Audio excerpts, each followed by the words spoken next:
First of all, I guess one of the biggest ones I can remember is Victoria Price, the Scottsboro incident. Tell us a little bit about that. Well, I guess as an introduction, life is kismet. We never know what it's going to bring to us.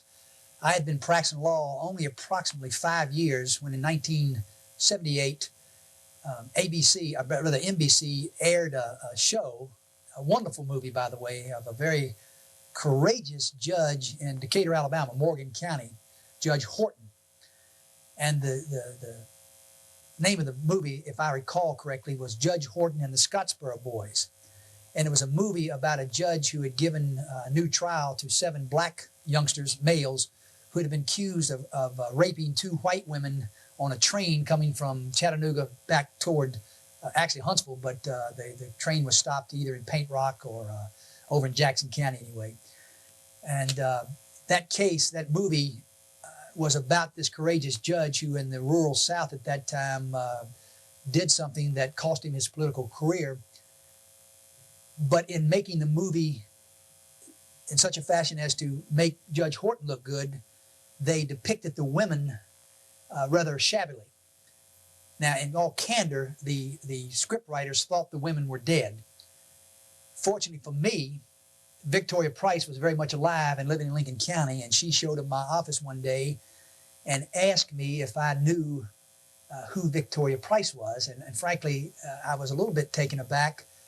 But the day before, I had was playing baseball at age 33, I believe at that time, and pitching in the old Mountain Valley League. And I had stopped over at the league president's office to go over some ground rules with the upcoming season, and saw the movie just by chance. So yes, I knew who Victoria Price was.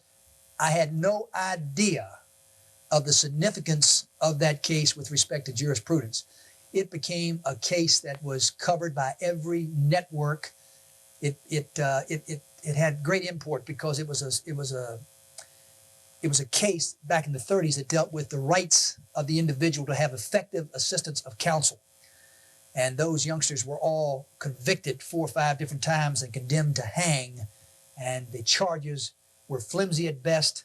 They got no effective assistance of counsel. And that was the case, and that's the importance of it. Now, why I was involved is we took the position that Miss Victoria Price had left all that behind her in the 40s, and it was some wonderful things written about that.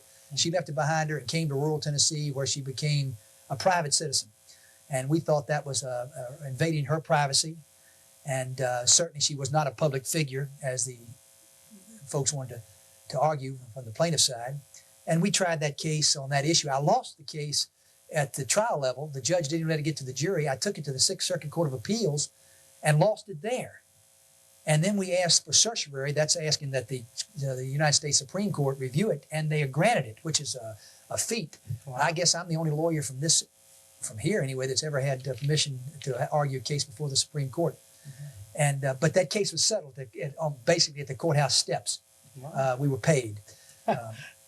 And after all those years, and Victoria Price, who was a country woman, became a wonderful, wonderful friend. She was a rural woman, but had great intelligence, and what a character.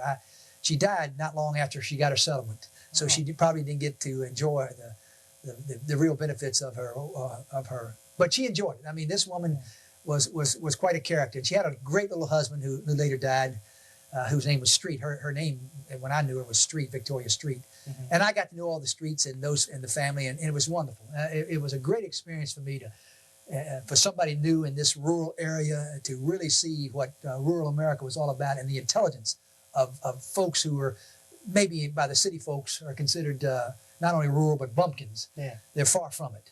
They're wonderful people. Wonderful people.